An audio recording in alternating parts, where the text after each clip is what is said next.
अस्सलाम वालेकुम, मैं लुबना मलिक अपने YouTube चैनल के साथ आपकी खिदमत में हाजिर हूँ। और पाकिस्तान में जो इस वक्त सियासी सूरत हाल चल रही है उससे कौन बाखबर नहीं है। सभी जानते हैं कि क्या हो रहा है, किस तरह से हो रहा है और क्या चीज़ें किस तरफ को जा रही हैं। और इस वक्त जो इंतखाबात के हवाले से एक हलचल मची हुई थी, पिछले इतने अरसे से इंतखाबात के हवाले से चीज़ें चल रही थी, लेकिन ना इलेक्शन कमीशन उसको कुछ प्रॉपरली मैनेज करने की तरफ जा रहा था और ना ही हमारे दीगर इदारे। लेकिन अब हुआ ये है कि इलेक्शन कमीशन के ऊपर चूँकि इस हवाले से बहुत ज़्यादा प्रेशर आया है कि उन्हें ये डिसीजन लेना पड़ा है। और डिसीजन लेने के बाद फाइनली ये चीज़ हुई है कि आज के दिन में सदर मुमलिकत जनाब डॉक्टर आरिफ अलवी ने 30 अप्रैल 2023 को पंजाब के आम इंतखाबात करवाने की मंजूरी दे दी है। और ये किस वजह से हुआ है? ये डेफिनेटली इस वजह से हुआ है कि इलेक्शन कमीशन ने सुप्रीम कोर्ट का जो डिसीजन कल आया था उसकी रोशनी में, उस फैसले की रोशनी में सदर मुमलिकत को ख़त अरसाल किया था। और पंजाब में इलेक्शन जो है वो 30 तारीख से लेकर 30 अप्रैल से लेकर 7 मई 2023 तक की तारीखें तजवीज़ की थी कि इस दौरान में इलेक्शंस होने चाहिए। कोई भी तारीख जो आपको मुनासिब लगती है आप तजवीज़ कर दीजिए। तो सदर मुमलिकत ने इस हवाले से इलेक्शन कमीशन को जवाबी ख़त भेज दिया और इलेक्शन कमीशन ने इस हवाले से शेड्यूल के ऊपर काम करने का आगाज़ कर दिया है। अब देखना ये है कि इस तरह से ये जो इंतखाबात अब अनाउंस हुए हैं वो इंतखाबात कब तक अपने तमाम मरहलों को क्रॉस करते हुए कामयाबी की तरफ जा सकते हैं या नहीं जा सकते, क्योंकि इलेक्शन कमीशन के पास पहले भी बहुत सारी वजूहात थी। वो ये कह रहे थे कि हमारे पास अखराजात ही इतने नहीं हैं। 8 अरब रुपयों की वो बात कर रहे थे कि 8 अरब रुपये चाहिए तो ही इलेक्शन हो सकता है, लेकिन 8 अरब रुपये जो कि पाकिस्तानी हुकूमत के पास नहीं है, इसलिए इस हवाले से बहुत सारे मसाइल की बात हो रही थी कि अब क्या किया जाए, कैसे किया जाए और ये सब कुछ कैसे हो सकता है, ये मुमकिन ही नहीं है।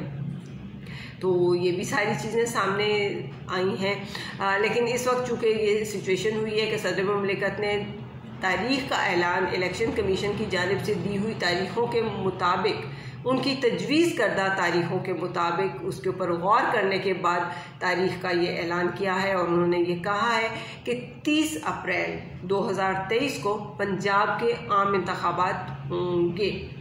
तो अल्लाह करे कि सदर मुमलिकत ने जो फ़ैसला ये किया है आम इंतखाबात के हवाले से, ये पूरी तरह से काबिल अमल हो सके।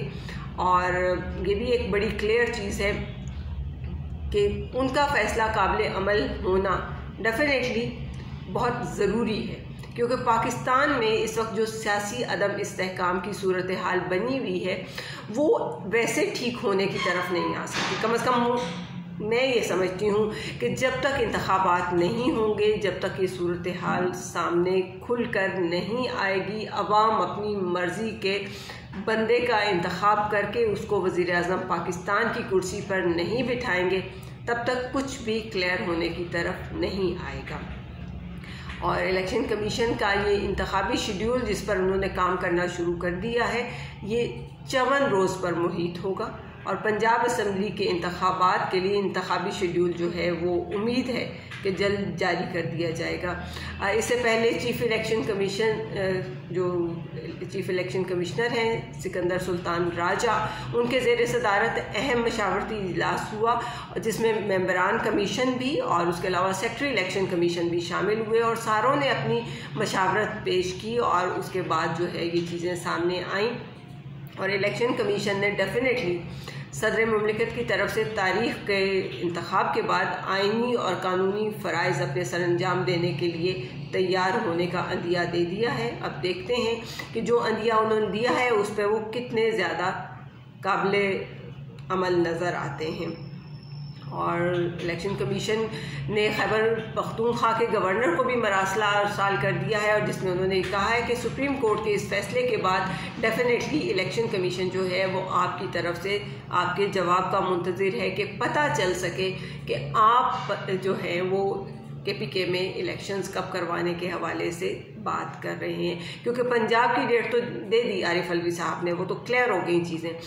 अब यहाँ पर देखने की चीज़ ये है कि इलेक्शंस होने की सूरत में क्या होने जा रहा है। इलेक्शंस होने की सूरत में डेफिनेटली यही होना है कि पाकिस्तान तहरीक-ए-इंसाफ इस वक्त पूरी तरह से काम करने के लिए तैयार बैठी है और वो अपनी आवाम की खिदमत के लिए तैयार बैठी है। तो इंशाअल्लाह ताला अल्लाह ताला कामयाबी देगा पाकिस्तान तहरीक-ए-इंसाफ को, क्योंकि पाकिस्तान तहरीक-ए-इंसाफ ही इस वक्त वो वाहिद जमात है जो पूरी तरह से अच्छे अंदाज में अवाम की फ़लाह के लिए, अवाम की बेहतरी के लिए काम करने के लिए कोशां है।